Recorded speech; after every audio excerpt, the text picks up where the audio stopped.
Que veux-tu dire par là? Je ne suis pas venu ici pour supplier qui que ce soit, répondit doucement Monsieur Haï, mais avec une pointe de tristesse dans les yeux. L'agent de sécurité haussa les sourcils avec incrédulité. Alors pourquoi es-tu entré? Déposer ou retirer de l'argent? Tout le monde ne peut pas entrer dans cet endroit. Ces mots étaient comme un petit couteau, mais Monsieur Haï ne s'est pas mis en colère. Il a juste souri doucement et a poussé le garde de sécurité. Cependant, au moment où il levait le pied pour intervenir, le bras fort du garde le bloqua, accompagné d'une voix ferme, « Vous ne pouvez pas entrer ici. Allez ailleurs. » À cette époque, quelques clients à proximité ont commencé à y prêter attention. Quelques regards de curiosité, mêlés de mépris, étaient dirigés vers lui. L'air devint soudain lourd. Monsieur Haï s'arrêta légèrement, sa main serrant le sac en tissu comme s'il s'agissait d'un trésor. Mais ensuite, il releva la tête, les yeux pleins de détermination, « Je suis venu voir votre directeur. » Cette déclaration inattendue a stupéfié l'agent de sécurité. Il n'a pas pu retenir un bref rire. « Directeur? Est-ce que vous plaisantez? Pensez-vous que le réalisateur est libre de rencontrer quelqu'un comme vous? » À ce moment, une voix féminine polie retentit de l'intérieur, « Que se passe-t-il? » Un jeune employé de banque, vêtu d'un uniforme soigné, s'est approché. Elle a regardé Monsieur Haï, puis s'est tournée vers l'agent de sécurité, les yeux interrogateurs. « Ce vieil homme veut voir le directeur, » a répondu l'agent de sécurité d'un ton mi-sarcastique, mi-sérieux. « En ressemblant à ça, pensez-vous que c'est nécessaire? » L'employé de la banque a hésité, mais Monsieur Haï a dit calmement, chaque mot étant clair, « Si je ne rencontre pas le directeur, j'ai peur que votre banque le regrette. » Ces mots ont rendu les deux personnes stupéfaites. Ses yeux, bien que doux, exerçaient une puissance indescriptible, faisant hocher la tête à l'employé, « Attendez une minute, j'informerai le directeur. » Quelques minutes plus tard, d'un étage élevé, un homme d'âge moyen descendit. Il portait un élégant costume noir et son attitude respirait la confiance d'un leader. Lorsque ses yeux touchèrent le vieil homme debout devant lui, il fronça légèrement les sourcils mais sourit rapidement de manière professionnelle. « Bonjour, je suis le directeur de cette banque. Pourquoi me cherches-tu? » Monsieur Haï s'avança doucement et ouvrit le sac en tissu qu'il tenait à la main. À l'intérieur se trouvait une pile de vieux papiers et un épais livret d'épargne. Les posant sur la table, il regarda droit dans les yeux du réalisateur, la voix calme, « Je suis venu régler mon compte d'épargne. Il y a 2 ans, j'ai déposé la totalité du produit de la vente du terrain, plus de 12 millions de dollars NTO dans cette banque. Maintenant, je dois tout retirer. » La pièce devint silencieuse. Le visage de l'agent de sécurité est devenu pâle et le directeur n'a pas pu cacher sa confusion. Les clients environnants haletaient. Personne n'aurait pensé que le vieil homme avec son vieux vélo et ses vêtements décolorés était un si gros déposant. Le réalisateur baissa la tête, la voix pleine de culpabilité, « Nous sommes vraiment désolés pour ce malentendu, monsieur. Veuillez entrer, afin que je puisse vous aider personnellement. » Monsieur Haï a souri gentiment et n'a rien dit de plus. Mais lorsqu'il passa devant l'agent de sécurité, il s'arrêta légèrement et dit doucement, « En tant qu'être humain, ne jugez jamais en regardant l'extérieur. Les choses ne se passent pas toujours comme on le pense. » Ces mots résonnèrent en silence, mais furent suffisamment forts pour faire baisser la tête du garde, le visage rouge d'embarras. « Je ne demande pas d'argent. Je suis venu déposer de l'argent. » La réponse courte de Monsieur Lam a fait rire l'agent de sécurité si fort que quelques clients à proximité se sont également tournés vers la situation. Il secoua la tête et sourit, « Vieil homme, cette banque n'est pas une blague. Déposer de l'argent? Où puis-je déposer de l'argent ?» Sans prendre la peine de répondre, Monsieur Lam a ouvert le sac en tissu et en a sorti un petit cahier. Le livret d'épargne est vieux, la couverture en papier est jaune et les coins sont recourbés après de nombreuses années d'utilisation. Il tendit le cahier devant l'agent de sécurité, la voix toujours calme, « Tu devrais y jeter un œil. » Je ne plaisante pas, l'agent de sécurité est resté silencieux pendant un moment, puis a toujours refusé de le prendre. « Vieil homme, je n'ai pas le droit de voir ça. Si tu as quelque chose à faire, dis-le au personnel à l'intérieur. » Il se tourna vers un collègue qui se tenait à proximité et sourit, « Quelque chose d'amusant s'est encore produit aujourd'hui. » À ce moment-là, une jeune fille, caissière, est sortie. La jeune fille a une apparence élégante, ses cheveux sont soigneusement attachés, mais ses yeux pétillent de curiosité et de méfiance lorsqu'elle regarde Monsieur Lam. « Qu'est-ce qui ne va pas, Monsieur Haï? Elle a demandé, ce type a dit qu'il était venu déposer de l'argent, mais en regardant comme ça, pensez-vous qu'on peut lui faire confiance? Répondit l'agent de sécurité, la voix pleine de sarcasme. La jeune fille fronça légèrement les sourcils, mais demanda quand même poliment au vieil homme, as-tu besoin d'aide? Monsieur Lam répondit lentement, s'il vous plaît, vérifiez ce cahier pour moi. L'employé lui a pris le cahier des mains. Au début, elle resta indifférente, mais lorsqu'elle ouvrit le cahier et jeta un coup d'œil aux chiffres à l'intérieur, ses yeux s'ouvrirent soudain en grand. Elle a regardé Monsieur Lam, cette fois avec des yeux différents. Oncle, s'il te plaît, attends-moi. Un moment, sa voix bégaya. Sans perdre plus de temps, elle rentra rapidement à l'intérieur, laissant l'agent de sécurité et les gens autour d'elle dans un état confus. J'ai vérifié, le directeur de la banque veut vous voir. Tout de suite, pouvez-vous aller au bureau du directeur? Ces propos ont surpris non seulement l'agent de sécurité mais aussi les autres clients. L'agent de sécurité se tenait à proximité, le visage rouge, essayant de cacher son embarras. Monsieur Lam n'a rien dit, a simplement hoché légèrement la tête et s'est levé lentement, tenant le livret d'épargne à la main. Merci, dit-il d'une voix grave. Je vais parler à votre directeur maintenant. Monsieur Lam a suivi le jeune employé dans le hall principal de la banque. Le bruit de ses talons résonnait régulièrement sur le sol en marbre, tandis que les sandales en plastique de Monsieur Lam émettaient des claquements, obligeant de nombreuses personnes à tourner la tête pour regarder. Quelques regards curieux et même méprisants lui furent lancés, mais il s'en fichait. Il est habitué depuis longtemps à de tels regards. La porte du bureau du directeur de la banque s'ouvrit. C'était une pièce spacieuse et entièrement meublée, avec un grand bureau en bois poli et une superbe peinture murale au cadre doré. Derrière le bureau se trouve un jeune homme d'une trentaine d'années, vêtu d'un costume gris impeccable et de lunettes à monture dorée. Il leva les yeux lorsqu'il vit Monsieur Lam entrer. Ses yeux brillèrent de surprise mais il le cacha rapidement avec un sourire poli. Bonjour. Le réalisateur se leva et lui tendit la main. S'il vous plaît, asseyez-vous. Je m'appelle Nam, le directeur de cette succursale.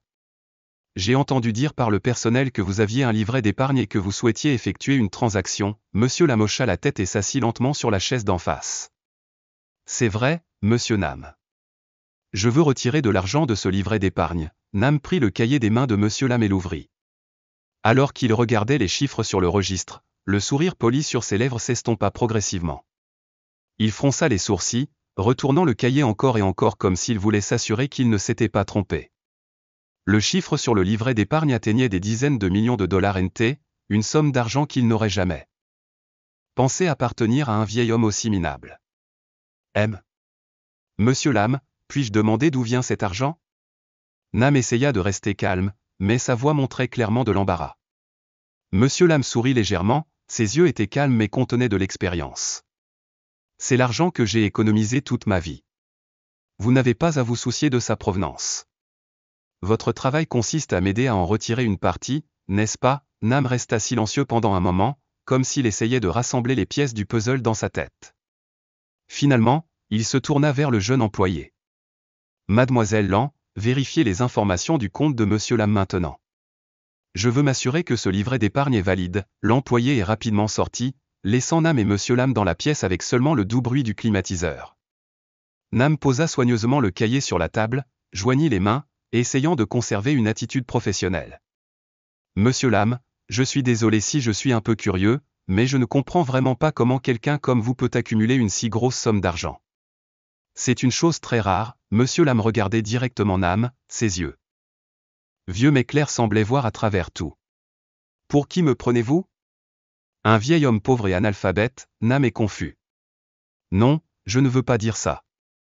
C'est juste que cette somme d'argent est vraiment énorme. Il est de notre responsabilité de vérifier son origine pour garantir que chaque transaction est transparente. Monsieur Lamari, sa voix était grave et rauque mais pleine de puissance. Origine? Ne vous inquiétez pas, mon argent n'est pas sale. Mais si vous voulez entendre l'histoire, je vais la raconter. Une fois, j'ai économisé un. Cette personne m'a aidé à sortir de la faillite et grâce à cela j'ai obtenu cet argent. Voulez-vous savoir qui est cette personne?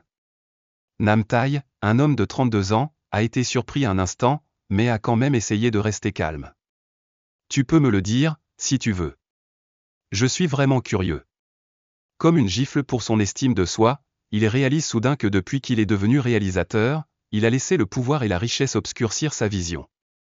Il a oublié que son père était autrefois un homme pauvre et qu'il a reçu l'aide des autres pour arriver là où il est aujourd'hui. Nam Ki a rencontré Monsieur Aïe et lui a dit, « Monsieur Aïe, je m'excuse pour le comportement de notre personnel, et je m'excuse également pour moi-même. J'ai oublié les leçons que mon père m'a enseignées. » Monsieur Aïe n'a rien dit, il s'est simplement levé, a tenu son livret d'épargne et a répondu, « Je n'ai pas besoin de tes excuses. Prouve-le par tes actions. La façon dont tu traites les gens après aujourd'hui me dira si tu as vraiment appris quelque chose. » Nam hocha la tête, les yeux remplis de détermination. Il savait que cette rencontre changerait à jamais sa façon de voir la vie et les gens. Lorsque Monsieur Aïe tenait le livret d'épargne et se dirigeait lentement vers la porte, avant de toucher la poignée de porte, Nam a crié, sa voix mêlée de confusion et de supplication, « Monsieur Aïe, s'il vous plaît, arrêtez. » Monsieur Aïe s'est retourné, les yeux calmes, « Que veux-tu dire d'autre ?» Nam prit une profonde inspiration et marcha rapidement devant Monsieur Aïe. Il baissa la tête, les mains serrées, la voix étranglée, « Peux-tu me donner une chance de rattraper mes erreurs ? Mon père a dit un jour que si jamais je te revois, je dois faire quelque chose pour rattraper cela. Aujourd'hui, je me suis mal comporté. S'il te plaît, laisse-moi réparer les choses. » Monsieur Aïe a regardé Nam pendant un long moment. Son expression n'était ni fâchée ni froide. Au lieu de cela, il sourit légèrement, un sourire mêlé de tolérance et d'un peu de fatigue. « Monsieur Nam, la vie est une série de leçons. Aujourd'hui, vous avez appris cette leçon, mais le plus important est que vous vous en souveniez. Je n'ai pas besoin que vous remboursiez quoi que ce soit. J'espère juste que vous vivrez digne de ce que votre père vous a appris. » Nam hocha la tête, ses yeux pétillants comme s'il était sur le point de verser des larmes. Il se souvenait des paroles prononcées par son père avant son décès, « N'oubliez jamais les personnes qui vous ont aidé lorsque vous étiez en difficulté.